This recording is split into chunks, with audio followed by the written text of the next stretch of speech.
और हम कहते हैं ना, मुख में एक बार माता सरस्वती विराजित होती है। और मेरे न जाने कितने रिश्तेदारों ने मुझे कहा था कि तुम्हारा सिलेक्शन जरूर होगा। पहले से मुझे डीसी साहब, डीएसपी साहब, एटीओ साहब, टीओ साहब सब बोल चुके थे। बताओ कैसे फर्स्ट अटेम्प्ट में क्लियर किया जा सकता है, क्या जर्नी रही? बहुत इंस्पिरेशनल जर्नीज थी। एक बात देखो जो निकल के आई वो ये थी कि ज्यादातर जो टॉपर्स थे वो साधारण बैकग्राउंड से थे, और लेकिन बस एक चीज जो उनके अंदर थी वो लगे रहे। आज हम आपको कुछ नया दिखाने वाले हैं। जैसा कि आप देख सकते हैं, हम आए हैं पीडब्ल्यू ऑनली आईएएस, जहां पर एमपीपीएससी 2024 के टॉपर्स और एस्पिरेंट का एक ही मंच से मुकाबला होने वाला है। यानी कि जो टॉपर्स हैं वो सीधे रूबरू एस्पिरेंट से बात करेंगे कि कैसे उन्होंने 2024 में एमपीपीएससी को क्रैक किया और टॉपर बने। तो यहाँ पर मैं एक और चीज मेंशन करना चाहूंगा। टॉपर्स देख सकते हैं, ये टॉपर्स यहाँ पर आएंगे। ये देख सकते हैं हर्षिता दवे जिनका 5th रैंक है, रुचिजा डेप्यूटी कलेक्टर है 6th रैंक है, आरती डीएसपी 17 रैंक है, और मनोज पाल का उनसे जानेंगे कैसे उन्होंने 2024 में एमपीपीएससी को क्रैक किया और टॉपर बने। आज वो लोग हैं और कल किसका नंबर है? आपका।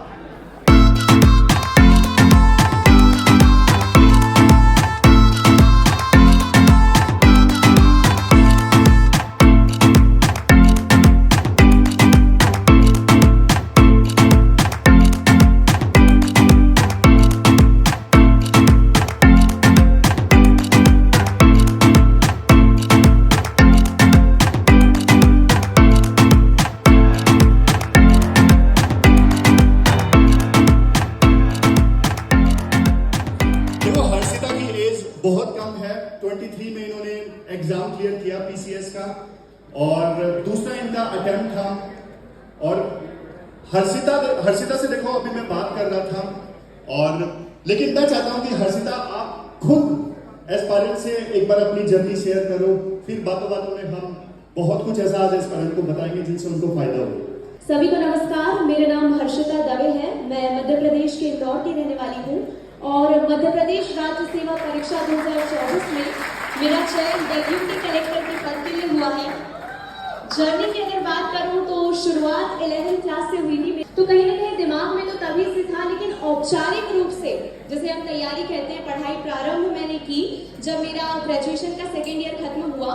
2nd ईयर में मैंने तैयारी प्रारंभ की, और जब 1 साल का समय था और मेरा पहला अटेम्प्ट 2023 का था, उसमें मेंस क्वालिफाई नहीं हो पाई थी, कुछ कमियां थी स्वाभाविक रूप से। उन कमियों पर मैंने काम किया और 2024 का परिणाम आपके सामने है। बहुत ही खूबसूरत सफर रहा, बहुत कुछ सीखने को मिला। और हम कहते हैं ना, मुख में एक बार माता सरस्वती विराजित होती है। और मेरे न जाने कितने रिश्तेदारों ने मुझे कहा था कि तुम्हारा सिलेक्शन जरूर होगा। तो न जाने किस समय किस व्यक्ति के मुख पर माता सरस्वती विराजित हो गई और उनका कहा सच हो गया, और मैं आपके सामने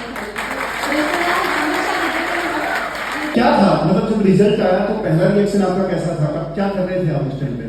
मैं पढ़ाई कर रही थी, 25 की मेंस थी, तो पढ़ाई कर रही थी और एकदम से कॉल्स पे कॉल्स आने लगे। और मेरे सहपाठी का ही मुझे कॉल आया कि तुम डेप्यूटी कलेक्टर बन गई हो। तो मेरे हाथ थर-थर कांप रहे थे। मुझे विश्वास नहीं हो रहा था कि कैसे अचानक हमारी पूरी जिंदगी बदल जाती है। मैं जोर से चिल्लाई, मम्मी दादी मैं डेप्यूटी कलेक्टर बन गई, और हमारे तवे पे रोटी जल गई। मम्मी वही रोटी छोड़कर बात कराई, और मैंने पापा को कॉल किया, भैया को कॉल किया, सभी लोग बहुत खुश थे। और जो वातावरण होता है वो सचमुच दिव्य स्वप्न लगता है। आपको समय ही नहीं मिलता कि कैसे आप इतनी सारी खुशियां एक साथ अपनी झोली में समेट लें। मुझे रोने तक का समय नहीं मिला। हम कहते हैं रिजल्ट को देखने के बाद खुशी के आंसू आंखों में आ जाते हैं, लेकिन मुझे रोने का भी समय नहीं मिला। और पहली बार मेरी आंखों में आंसू तब आए जब मैं भवरपुर आई और मैंने लाखों बच्चों को एक साथ देखा। तो मुझे समझ आया कि मैं कितनी सौभाग्यशाली हूँ, ईश्वर का आशीर्वाद है, मेरी मेहनत है कि उन लाखों बच्चों में से आज मैं एक हूँ। डेप्यूटी कलेक्टर का सपना जो हर व्यक्ति देखता है, जो इंदौर कई सारे सपने लेकर आता है, सबके अपने संघर्ष होते हैं। किसी के व्यक्तिगत संघर्ष है, किसी के मानसिक संघर्ष है, किसी के पारिवारिक संघर्ष है, स्वास्थ्य के संघर्ष है, आर्थिक संघर्ष है, कई प्रकार के संघर्ष हैं। वो पहले से मुझे डीसी साहब, डीएसपी साहब, एटीओ साहब, टीओ साहब सब बोल चुके थे। तो सारी पोस्टों का रिजल्ट पहले जीत चुका था, बस एक नाम लगना बाकी था डीएसपी का, तो वो इस रिजल्ट से मिल गया। लगातार इंटरव्यू दे रहा हूँ, अटेम्प्ट था 6वां और इंटरव्यू था 5वां। कभी डिमोटिवेशन आया नहीं, लगा नहीं कि यार छोड़ दूं, रिश्तेदारों ने कुछ नहीं बोला? सर मैं जब से मैंने ये तैयारी शुरू की थी तो एक चीज तो क्लियर थी कि मैं सेलेक्ट तो हो जाऊंगा, तो मुझे इसके लिए मोटिवेशन की जरूरत नहीं पड़ी कभी। जितने भी लोग हैं जो अभी तैयारी शुरू कर रहे हैं या जिनका अभी भी या तो प्री नहीं हो रहा या तो मेंस नहीं हो रहा या इंटरव्यू नहीं हो रहा, मैं सारी समस्याओं से गुजर चुका हूँ। प्री भी रुका है, मेंस तो नहीं रुका, लेकिन इंटरव्यू लगातार रुके हैं। तो मैं तो ये कहना चाहूंगा कि आप अगर तैयारी में हैं तो कभी ये मत सोचे कि आपका सिलेक्शन नहीं होगा। आपको इसके लिए मोटिवेशन की जरूरत नहीं है। अगर आप एमपीपीएससी की तैयारी कर रहे हो, मतलब आप सबसे ज्यादा मोटिवेटेड पर्सन हो इस सोसाइटी में, क्योंकि किसी की हिम्मत नहीं होती एग्जाम टच करने। तो जो मेरा ग्रुप है वो काफी बड़ा है और उसमें बहुत सारे लोग मेरे जूनियर हैं। कितनी बार एग्जाम निकाला आपने? सर ये आंकड़ा मैजिकल है, 6 प्रीलिम्स, 6 मेंस और 6 इंटरव्यू। इनकी सबसे खास बात ये है कि ये फर्स्ट अटेम्प्ट में यहाँ तक पहुंच चुके हैं। इनकी जर्नी बहुत ही शानदार रही है। फर्स्ट अटेम्प्ट था आपका? क्या बात है जयंत, बहुत बहुत मुबारक हो यार। बताओ कैसे फर्स्ट अटेम्प्ट में क्लियर किया जा सकता है, क्या जर्नी रही आपकी? तो जर्नी रही नहीं, पहले अटेम्प्ट में आपने क्लियर कर दिया। मेरा सर जो बैकग्राउंड है वो इंजीनियरिंग का रहा है। 2021 में मैंने इंजीनियरिंग करी थी। उसके बाद सर 2021 से 2023 तक मैंने इन्फोसिस में काम किया है और फिर लास्ट में मतलब मैंने जॉब छोड़ दी थी। मतलब मैंने कोर्स लिया था तो मुझे लगा कि मैं को मैनेज नहीं कर पा रहा हूँ, तो मैंने जब छोड़ा मुझे लगा कि छोड़ देना चाहिए जॉब। तो इन्फोसिस में आपने जॉब छोड़ा, राइट सर? तो इन्फोसिस की जॉब तो देखो बहुत बढ़िया जॉब है। जब आपने जॉब छोड़ा, बोला नहीं फैमिली ने, रिश्तेदारों ने कि यार इतनी बढ़िया जॉब क्यों छोड़ रहे हो? सर जो फादर थे मेरे वो काफ़ी सपोर्टिव है। उन्होंने मुझसे कभी नहीं कहा कि तुम सरकारी नौकरी की तैयारी करो या फिर कॉर्पोरेट में है। उन्होंने मुझे हमेशा सपोर्ट किया मेरे डिसीजन के लिए, तो मैं उनको मतलब थैंक यू कहना चाहूँगा। बहुत बढ़िया। आपसे मेरा एक सिंपल क्वेश्चन है, आप ये बता दो फर्स्ट अटेम्प्ट में कैसे क्लियर करना है? सर कोई भी मतलब ऐसे हार्ड एंड फास्ट रूल नहीं है, बस पढ़ते रहो, सिलेबस कंप्लीट करो, चीज़ें रिवाइज करो, कंसाइज करो और हाँ मतलब कंसिस्टेंट रहो, अपने आप पे विश्वास रखो, तो आज नहीं तो कल हो जाएगा। बहुत बढ़िया। और देखो एक चीज जो जयंत है वो पीडब्ल्यू ओनली आईएएस के ही ऑनलाइन बैच से हैं। बताइए क्या नाम था बैच का? सक्षम बैच से हैं। और देखो फर्स्ट अटेम्प्ट में बहुत कम स्टूडेंट्स का क्लियर होता है और जाहिर तौर पे देखो कुछ तो अच्छी चीजें आपने की होंगी जिसकी बदौलत मतलब आप जो शेयर करना चाहो कि यार ये चीजें मेरे लिए काम की, कौन सी ऐसी चीजें आप बोलना चाहोगे? 3 चीजें अगर मैं बोलना चाहूँ कि 3 चीजें, 3 टिप्स कह लीजिए, कुछ भी कह लीजिए जो आप बच्चों को देना चाहोगे। सर पहली चीज तो मैं मतलब हमेशा डिसिप्लिन रहा और कंसिस्टेंट रहा। दूसरी चीज की सर जो मेरा मोटिवेशन है, जैसे बच्चों को लगता है कि बहुत डिमोटिवेट हो जाते हैं कई बार बीच में, तो मेरा यही था कि मतलब 25 साल की उम्र में बेरोजगार बैठा था, इंजीनियरिंग में मेरा एक अच्छा कैरियर था, तो कभी मतलब मैंने इस चीज़ को सामने नहीं लाना दिया। मेरे पास एक ही ऑप्शन था कि पढ़ना ही है, वरना वहाँ पर मेरा करियर मतलब स्टेक पे था। और जो मेरे सारे दोस्त हैं वो मतलब अच्छा करियर है उनका सॉफ्टवेयर में और कई लोग यूएस में हैं अभी, तो वो चीज़ मुझे लगती थी कि यार मैं ये जर्नी पता नहीं कब तक चलेगी मेरी, होगा या नहीं होगा, लेकिन हाँ लास्ट में मतलब हो गया, तो अंत भला तो सब भला। उसके बाद सर 2021 से 2023 तक मैंने इन्फोसिस में काम किया है और फिर लास्ट में मतलब मैंने जॉब छोड़ दी थी। मतलब मैंने कोर्स लिया था तो मुझे लगा कि मैं को मैनेज नहीं कर पा रहा हूँ, तो मैंने जब छोड़ा मुझे लगा कि छोड़ देना चाहिए जॉब। तो आपसे मेरा एक सिंपल क्वेश्चन है, आप ये बता दो फर्स्ट अटेम्प्ट में कैसे क्लियर करना है? सर कोई भी मतलब ऐसे हार्ड एंड फास्ट रूल नहीं है, बस पढ़ते रहो, सिलेबस कंप्लीट करो, चीज़ें रिवाइज करो, कंसाइज करो और हाँ मतलब कंसिस्टेंट रहो, अपने आप पे विश्वास रखो, तो आज नहीं तो कल हो जाएगा। बहुत बढ़िया। और अभी सेमिनार का समापन हो गया है। सर जस्ट अभी आए, सर कैसा क्या लगा आज का पूरा सेमिनार? आप आज का देखो सेमिनार बहुत ज़बरदस्त रहा। बहुत सारे टॉपर्स यहाँ पर आए, उन्होंने अपनी अपनी जर्नीज बच्चों के साथ में शेयर की और बहुत इंस्पिरेशनल जर्नीज थी। एक बात देखो जो निकल के आई वो ये थी कि ज़्यादातर जो टॉपर्स थे वो साधारण बैकग्राउंड से थे और लेकिन बस एक चीज़ जो उनके अंदर थी वो लगे रहे। कैसा भी समय आया, अप्स एंड डाउन्स आए, वो लगे रहे।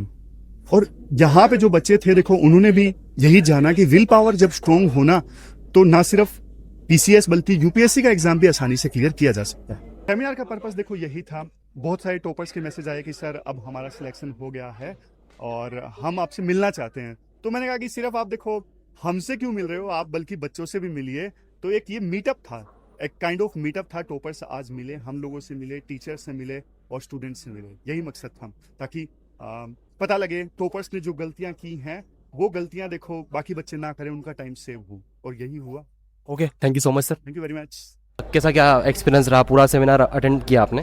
स्टार्टिंग से मैं सेमिनार में पार्टिसिपेट में रही थी और सारे टॉपर्स को मैंने सुना। जहाँ तक मुझे ऐसा लगा कि उनकी जर्नी काफ़ी लंबी रही। कुछ का फर्स्ट अटैम्प्ट में हो गया, कुछ 6 अटैम्प्ट देने के बाद सिलेक्ट हुए हैं, और कई बार तो एक सर थे मनोज सर, उन्होंने 8 अटैम्प्ट दिए और वो काफ़ी ज़्यादा कॉन्फिडेंस में थे। लोग 1-2 अटैम्प्ट के बाद गिव अप कर जाते हैं कि नहीं हो रहा है तो रहने देते हैं, कुछ और सेकंड प्लान देखते हैं। लेकिन उन्हें देखकर और ऐसा लगा कि शायद हम भी कर पाएंगे और बहुत जल्दी जहां वो खड़े थे वहां हम पहुंचेंगे। क्या आपके लिए बेनिफिशियल रहा ये सेमिनार? यस सर, बहुत ज़्यादा बेनिफिशियल रहा। क्या नाम है? प्रियांशी। कहाँ से हैं? इंदौर से। इंदौर से ही हैं। तो आप पीडब्ल्यू के स्टूडेंट हैं? जी सर। कौन सा बैच ले रखा है? B5 जुलाई। यूपीएससी। ओके, सेमिनार का कैसा क्या एक्सपीरियंस रहा टॉपर्स के साथ में कन्वर्सेशन सब का? मोटिवेटिंग था, क्योंकि पीडब्ल्यू से कोई पास आउट होके जा रहा है, इतने बड़े बड़े रैंक्स पे ले रहे हैं, तो ऑब्वियसली हमारे लिए मोटिवेशनल चीज़ें हैं ये सब चीज़ें, कि हमारी कोई फैकल्टीज़ हैं जो उनको पढ़ाए हैं, वही फैकल्टीज़ हमको पढ़ा रहे हैं दिल्ली से आके। तो सच में बहुत अच्छा था एक्सपीरियंस। अभी आप कब से कर रहे हैं तैयारी? जुलाई से। जुलाई से। अभी ग्रेजुएशन वगैरह चल रहा है? ग्रेजुएशन हो चुका है सर बिल्कुल होगा, क्योंकि सबकी जर्नी एक अलग होती है। एक सबकी जर्नी देख के खुद को भी मोटिवेशन मिलता है कि किस तरह से कौन से पाथ पे चलना चाहिए। तो वही सब चीज़ें हैं कि कहीं ना कहीं मोटिवेशनल तो रहा है वो चीज़ें, तो बस वो उसको अडॉप्ट करेंगे। क्या ये मोटिवेशन लॉन्ग टाइम तक रहेगा?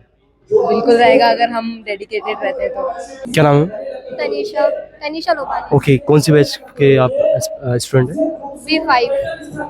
B5 batch. B5 batch. Okay, कब से ज्वाइन किया आपने? मैंने 7 जुलाई। ओके, कैसी क्या चल रही है अभी तैयारी? अभी तो ठीक चल रही है। अभी मतलब 2 ही सब्जेक्ट हुए हैं ज़्यादा से ज़्यादा। अच्छा, सेमिनार में आने का क्या पर्पस था आपका? सेमिनार में आने का ये पर्पस कि कुछ अच्छा सोचने को मिलेगा। इतने साल 7 अटेम्प्ट वाले लोग हैं यहाँ पे, उससे कुछ सीखने का मिलेगा। हमें भी थोड़ा सा मोटिवेशन आएगा। 3 साल बाद एग्जाम देनी है और भी चीजें। अब तो IAS बनना है, अपने को भी इसी स्टेज पे जाना ही है। आज जैसे हम किसी टॉपर को सुन रहे हैं, कल हम टॉपर बन के स्टूडेंट हमें सुने। हम IAS बने और इतने सारे स्टूडेंट हमारे लिए भी क्लैपिंग करे, कभी ऐसा लगता है। Thank you sir. ये मतलब जितना इम्पोर्टेंट पल होता है एक टॉपर के लिए, उतना ही इम्पोर्टेंट पल होता है हम टीचर्स के लिए सर। बहुत सालों की मेहनत होती है बच्चों की, हमारा छोटा सा योगदान होता है। कुछ ऐसे पल होते हैं सर जो हमने तैयारी की थी, तो हम भी सोचा करते थे कि ऐसा एक फेलिसिटेशन हमारा होगा। कहीं ना कहीं हम नाकामयाब रहे, लेकिन इन बच्चों में जो खुशी देखते हैं, बच्चों का जो ये सम्मान देखते हैं, बच्चों की जीत देखते हैं, तो ये हमारी जीत होती है सर, और बहुत अच्छा लगता है ऐसा। जैसा कि आपने देखा कि सेमिनार जो है पूरा हो चुका है।